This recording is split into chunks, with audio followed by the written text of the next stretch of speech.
வாழ்க வாழ்க என்று தன் மொழியாகிய தமிழை என் அவையோர் அனைவரையும் வணங்கி எனது உரையை தொடங்குகின்றேன். இன்று நான் ஜன்மாஷ்டமி மற்றும் நம் சுற்றிப்பிள்ளை கண்ணனை பற்றி ஒரு சிறிய கதை கூறப்போகிறேன். எப்போதெல்லாம் உலகத்தில் அவர்கள் தலை கூறுகிறதோ அப்போதெல்லாம் பகவான் அவதரிக்கிறார். அதன்படி அதர்மத்தை அழிக்க பகவான் உலகத்தை தேர்ந்தனான கிருஷ்ண ஜன்மாஷ்டமி. ஆவணி மாதம் தைபிரை அஷ்டமியிலிருந்து ரோஹிணி நட்சத்திரத்தில் கலிரவை சிறைக்குள் பிறந்தவரை கண்ணன். பிறந்தபோதே சங்கு சக்கரன் தாமரை கதாயுதன் என்ற கைகளுடன் கிருஷ்ணர் காட்சியளித்தார். பெற்றோரை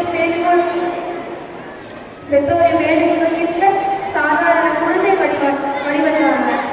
3 வயது வரை கோகுலத்திலும் 3 முதல் 6 வயது வரை பிருந்தாவனத்திலும் 8 வயது முதல் 10 வயது வரை மதுராவிலும் ஸ்ரீ கிருஷ்ணரை இளம் வயது கழிந்தது.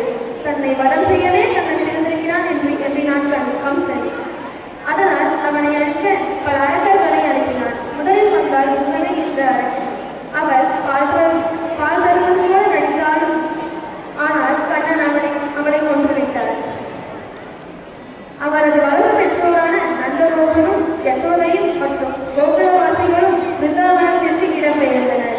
அங்கு காளிங்கன் என்ற அசுரன் கொடுமை செய்து கொண்டிருந்தார். கண்ணன் அவள் மீது ஏறி நின்று நர்த்தனமாடி அவனை அடங்கினார்.